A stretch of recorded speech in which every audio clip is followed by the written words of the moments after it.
Welcome to A Well Cared For Human, the podcast that tries to convince you that you are 100% normal and an even better than okay example of the human species, despite the fact that sometimes we feel like the craziest, most incapable, or worthless creatures on the face of this planet.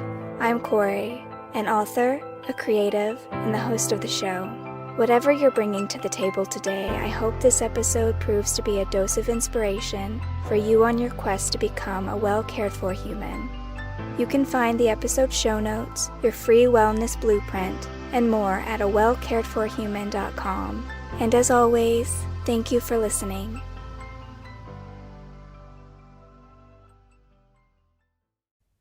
Hello humans, it's your host Kory, and today I want to talk about big scares. Specifically, the benefits of having the shit scared out of you. It can offer you many benefits. In fact, I would go so far as to say that there is the enlightenment behind a good scare. And I want to use the example of what happened to me this past week, which was terrifying, to illustrate my point. So I can't remember if I have mentioned my dog Charley yet, but I do have a dog. His name is Charley. He's an old pug. Kim and I rescued him back in 2018. So in June, that's his birthday month, June, he turned 11, so he's an old guy, he's geriatric, he's got some arthritis problems, he's got some mobility problems, he's on a lot of medication, and one of the things that we manage is his vestibular disease, which means that he's very wobbly, he doesn't have a good sense of steps and depth perception. But up until this Sunday, when something terrible happened, and I'll tell you all about that in just a second, he would always stop at the top of a step. And you probably know where this is going. But because he seemed aware of his issues with his mobility, with his vision, he would always stop at the top step and wait for Kim or I to get him and to bring him down or to carry him up. He was very good about it. But then this past Sunday, something happened. So here we are. It's Sunday. Kim and I are packing up to go to the beach. Michigan has beautiful beaches in the summer. We have a friend who lives in a beachside town over on Lake Michigan. We were packing up to go see her. It was a sunny Sunday morning. Birds are chirping. And suddenly everything changed. And it changed because as I'm at the top of the stairs and I'm packing up my beach towels and my sunscreen and everything, I look over and I see Charley turning. He was probably, if I had to guess, he was turning to lift his back foot so that he could scratch his face or maybe his ear. You know how sometimes dogs will put all their weight kind of on a back hip and they'll lift the other leg up to scratch their face and what have you. So he went to do that, but I think he didn't realize that that's where the step ended, because immediately he does this little half spin and he goes to lift his leg and then his butt slides right off the top of the stairs. And for the first 2 or 3 steps, I think he's going to be fine because he's very low to the ground. He was pretty much on his stomach and he was just kind of sliding a little bit. I thought he would just land on the top step and that would be the end of it. However, what happened instead was he slid down the stairs about 8 or 9 steps down. There's probably 13 steps in total, so he was about 2/3 of the way down. And then suddenly he was just airborne, and he bounced really hard off of the last 2 steps. I'm freaking out. I'm saying, oh my God, oh my God, oh my God. I'm running down the stairs after him. And when we get to the bottom of the stairs, he's just kind of lying there in shock. And I pick him up, and I'm trying to get him to breathe because I think he stopped breathing because he was in shock of what had happened. He just kind of panicked. He froze. So I pick him up. I'm trying to get him to breathe. I finally get him to take a breath. And now he's crying because he's in pain. And I am just out of my mind. I am absolutely terrified that this has happened. And so I'm yelling at Kim. I'm like, get my phone. We call the emergency vet clinic. We scoop him up. We get him in the car. We rush him to the emergency vet. We get him seen right away. And then suddenly, I'm sitting in the waiting room of this emergency vet while my dog gets checked out. And what a turn that was from 20 minutes before. Here I was packing up for the beach, planning to have a really nice day, trying to decide which book I was going to take with me. And now I'm in the emergency vet waiting room. You will be happy to know that Charley is perfectly fine. He didn't break a bone, no bleeding, nothing dramatic. It was just super scary. and terrified me to my core. But Charley is absolutely fine. He's not in pain or anything at all. He's his normal, happy self. So don't worry about Charley. I would not have shared this story if it had ended horribly. Oh my goodness. So rest assured, Charley is fine. But this experience really reminded me about what happens to your mind, what happens to your body when you have a good scare. Because when we have a scare, it spurs us into action, right? Immediately, I grabbed my phone. I was thinking about where I was going to take him, what I was going to do for him. It completely cleared my mind. I wasn't thinking about anything. Usually in our day-to-day life, maybe we're thinking about 20 or 30 different things, right? Maybe we're thinking about lunch or the things we need to do or what someone said to us or any number of things. The mind is very active, very busy, very chaotic. But when something serious happens, suddenly the mind is crystal clear. We are almost always focused on exactly that present moment. Our body becomes fully present, our mind becomes fully present. And so there's a couple of benefits to that. First of all, we realize really quickly what matters to us. I didn't care at all about the beach as soon as Charley was hurt. All I cared about was taking care of Charley and making sure that he was okay. Once the immediacy of the moment passed and he's in the back room with the veterinarian, getting checked out, getting fully scanned, and now I'm sitting in the waiting room with all of my feelings that have come rushing back in his absence. The benefit of that is now I have a really clear picture of what I do when something happens.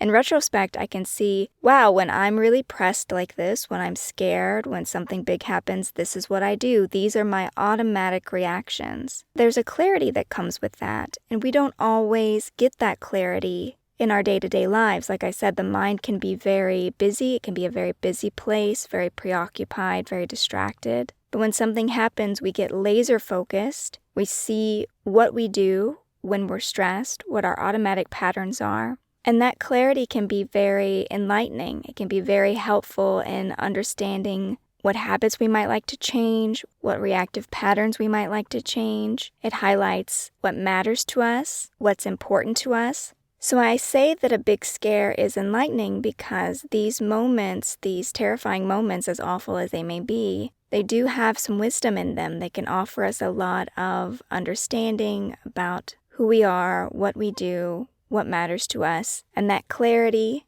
that insight isn't always accessible to us in our day-to-day life. But in addition to getting a lightning strike flash of what's important to you, getting a perspective shift, you can also make your scares more functionally useful to you. So if something scares you and you want to make it useful, you want to make good use of your scare, take some time to replay it. Take some time to analyze what happened, maybe journal about it, maybe re-visualize it in your mind.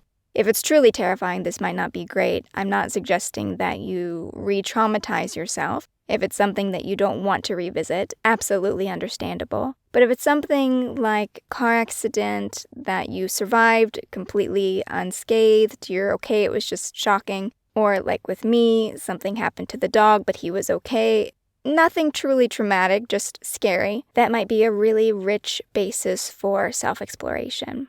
So if you have some time, journal about it, review it in your mind, maybe take some notes. Take all of the wisdom and clarity from that moment with you, even after the moment passes. But you also want to practice really good self-care after a scare. It would be helpful to know how to discharge the excess energy that comes with a big scare, that adrenaline dump that happens to your body, the electricity in your veins that surges when something happens. It might be helpful to you to know that that's normal, that that's acceptable, and it doesn't mean there's anything wrong with you. It might be difficult for you to accept that messaging if you come from a trauma-based background where that shaky feeling, that adrenaline feeling is associated with a lot of negative memory. But in reality, it means your body's working, your systems are working, and they're still trying to protect you and keep you safe, and that's a great thing. It spurs you into action, into quick thinking, into doing what you need to do, even if that's a freeze, because freeze can also be a response to a difficult situation. Either way, spurred into action or freezing on the spot, that's your body and your mind doing its best to keep you safe, to keep you functional. But beyond acceptance, moving into self-care, if possible, is I would surrender to the feelings, right? I was exhausted after we went to the vet clinic with Charles and we waited to find out about the x-rays and if he was okay and if he was going to be fine. I was just completely emotionally drained afterwards. And I had to tell myself that that was fine. We were not going to the beach today. And because that was what I planned to do with my day, I'm not going to do anything else. But if it was a day when I had planned to work or something, nope, not anymore. Like, I would have cleared my schedule, give myself the time to recoup from that scary encounter, even if it means relaxing for the rest of the day, reading a book, soothing my nerves, whatever I have to do, just completely surrender to the fact that this happened. Let the scare slow you down. Let the scare stop you. Let it give you an excuse to step back and take really good care of yourself. Give yourself some loving attention. And there are other things you can do to help process that excess energy. So, for example, there are body movement practices that help you move energy from your body to soothe those nerves, to bring your emotions back into alignment. That can be breathing, that can be yoga, that can be a nice long walk, gentle stretching. Or if you're someone who needs a stronger response and you have a bit of athletic ability, you can try something harder. So I read a really great book that talked about how one of the reasons why we hold so much stress in our bodies is because we don't complete the cycle. The way the author explained it was back in the day, if you were hunting in the savannah and a lion chases you, or you're hunting a lion and you kill the lion, then you take the lion back to your village and there's a celebration. There's something that marks the passing of the scare. There's something that shows your body and your mind, oh, it's over. Yes, there was danger, but the danger has passed. But now we live in a world where we're not hunting lions. Our lions are our coworkers, they're our bosses, they're our friends, they're our family, subjecting us to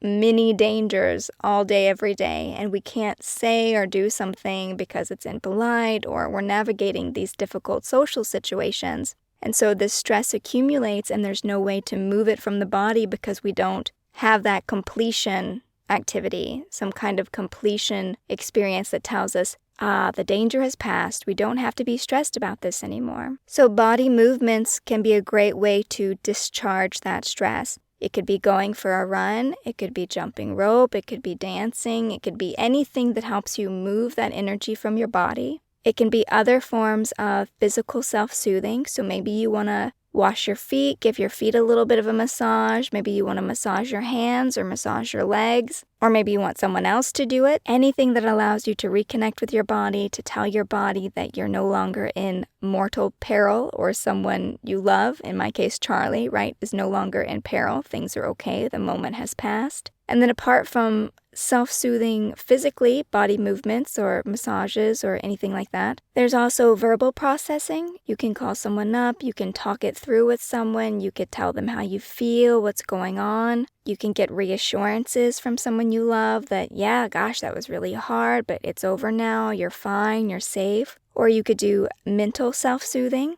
and that would just be anything that you find very calming. Meditation, maybe you want to color in one of those de-stressing, anti-stress coloring books, or draw or make art, or maybe you want to bake something. Whatever you want to do to slow the mind down, because in stressful situations, the mind has a tendency to speed up. It feels like it needs to react fast, which is very useful if there's something happening that requires immediate action from you. In the case of Charley, it was beneficial for me to immediately call the vet, to immediately think about what I needed to do to get him there, get him seen, and so on. So the speeding up of the mind is not a bad thing. It's just unhelpful when it continues to speed along like that. So whatever you can do to slow the mind down, that would be really helpful. It might also be beneficial to keep in mind that when you are self-soothing yourself, just try not to do anything that might aggravate your stress response or make your stress response worse. For example, for me, if I'm really hyped up about something,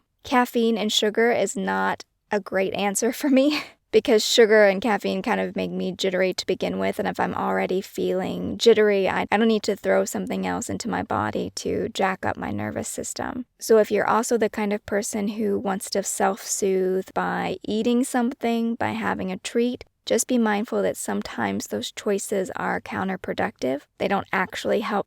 But no one knows your needs better than you, so absolutely use your discretion when you choose any of these techniques that work best for you, whether it be physical, verbal, mental, soothing, whatever it is. So that's it. That's what I have for you today. I hope you find this episode useful, and I definitely hope that the next time you have a big scare, you remember what I said and you're able to take all of that wisdom and clarity from that experience and use it to make yourself stronger and wiser and more loving to yourself, and you're able to take some benefit away from a situation that you would have otherwise viewed very negatively.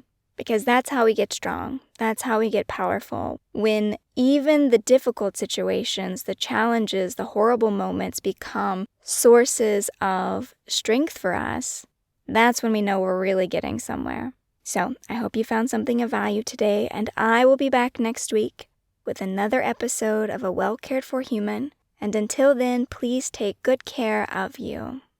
This episode of A Well Cared For Human was written and produced by me, Kory Marie. The music was by Late Night Feeler and Esther Abrami. If you like what I'm doing here, please consider visiting my Patreon. For as little as $1 a month, you get early ad-free access to the episodes, as well as a monthly patrons-only Q&A, bonus videos, and more. Not to mention that your Patreon support lets me know that you find value in the show and want it to continue. You can find me on Patreon by visiting www.patreon.com/Kory Marie. If you can't support the show financially, that is okay. You can still subscribe to the show, leave a review of the show, and recommend the show to your friends, not just the neurotic ones. All of this helps so much. And as always, thank you for listening.